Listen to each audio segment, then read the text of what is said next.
Hello my viewers, welcome back to the channel. By the video title, you know what this video is about. What episode of AEW Dynamite? Of course, it's July 30th, 2025. We've seen, of course, the show start off with the Young Bucks going against the Outrunners. The Young Bucks got a jobber entrance. You don't get an entrance. They ain't get no entrance at all, and then they had no nameplate or anything. A lot of the staff members are still getting a little payback. When the Bucks was the EVPs and they was abusing their power and stuff, they kind of still running with the bit. Actually, pretty funny and stuff, of course, as well. But the Bucks did get the victory over the Outrunners, and they advanced to the next round. And we could possibly see the Bucks in the FTR. They meet backstage, of course, as well. We see a little segment between those two. That's gonna be interesting to see how that kind of shapes out, of course. MJF also getting kicked out of her Syndicate. We knew it was a matter of time. He was there for a little bit. They kept messing things up. They said, Max, we're in the business of making deals and making money and doing things and doing big things. And he keep holding them back a little bit.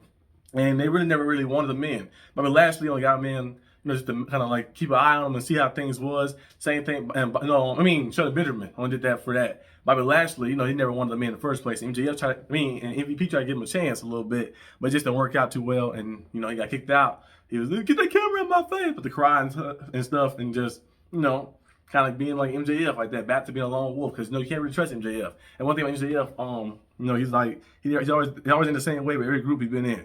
Like that. He was in the group with Hammerstone and them. He was in Pinnacle.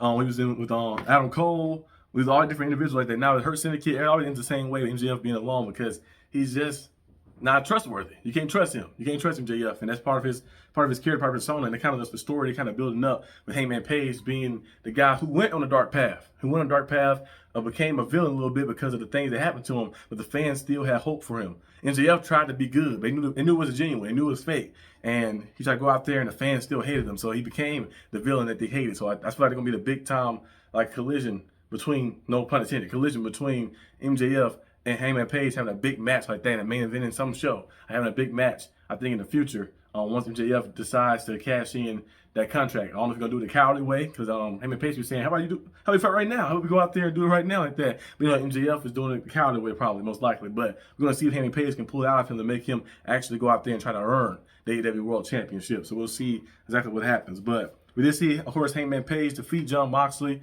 in a big-time match. I thought the match was going to be a main event at first, but it happened in the middle of the show. I guess for rating purposes, to kind of boost some stuff up. Like, oh, shoot, the championship match happening right now. That kind of keep things going. It was a very good match. Very good wrestling match like that. Kind of classic style wrestling match, hard-hitting, of course. It was pretty good. At one point, I was like, when the referee got knocked down, I was like, please don't let this be nothing crazy where something crazy happened. But Hangman Page kicked out. Darby Allin, I had a feeling he would pop up eventually. He popped out to help. I think they're going to set a matchup eventually for that, too. It's going to be Darby Allin going against Moxley, probably all out. I think it's going to happen eventually. And I think eventually Death Riders are going to kind of lose hope in Moxley a little bit. Like, he's not really the leader. He's saying he is like that. He didn't went out there and capitalized on a lot of things in the past few months and stuff, so it tried to change some things. Like, even when he was world champion, he was still only winning because of their help like that. He still hadn't been able to get it done himself. So they kind of like, why do we need you to do it? So maybe somebody else might emerge as the Death Riders leader.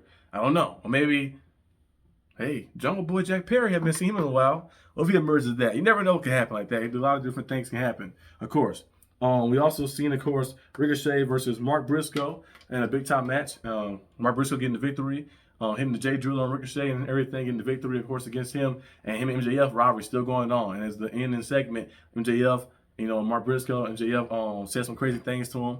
Went out there, low blowed him, attacked him. Him and Pace come out there to stop him. MJF shook like that. He faked the buckshot and stuff. So that's gonna be building up. So there's a lot of things building up. And next week you're gonna see Mark Briscoe versus Hangman Page in Cleveland. So that'll be a very interesting match as well. To see how that kind of shapes out, of course, too.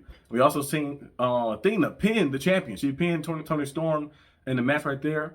In a tag team match. So she pinned the champion already. And she also has the contract to get a title shot anytime she wants. So we're going to see how this kind of goes. I don't think she's going to fight. I don't think she's going to be fighting Toni Storm at Forbidden Door. Who Toni Storm going to fight at Forbidden Door? But I know at All Out, we could possibly see Athena winning the championship. Like I mentioned before, many times on this channel, All In is where dreams come true. It's the positivity. It's All In. When the show was first created, before AEW existed, All In was about everybody coming together.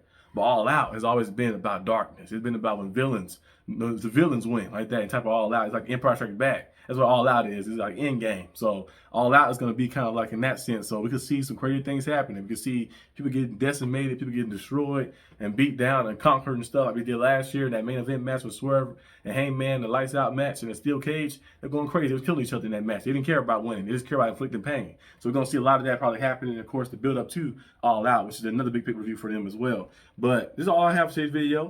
Pretty good show overall. Let me know down below what you guys think about the show, how you liked it, and what you're excited for next. You know, for I think this actually is this. I think tomorrow's Collision. I'll probably do a video on that too. But I believe is SummerSlam this weekend. I think SummerSlam is this weekend. I'll be watching SummerSlam. I haven't watched Monday Night Raw and SmackDown. I haven't watched it like live in a while. I watched the highlights here and there like that. But I do watch pay-per-views though, so I'm gonna be watching that and see what happens. Probably live stream it too if we can. I think it's on Saturday or Sunday. If it's on Saturday, I might not be able to live stream it because I'm gonna be doing something else. But definitely have a video for it too as well. Definitely trying to watch it on the side. So we'll see what happens. But I'll see you guys when I see you. Peace out.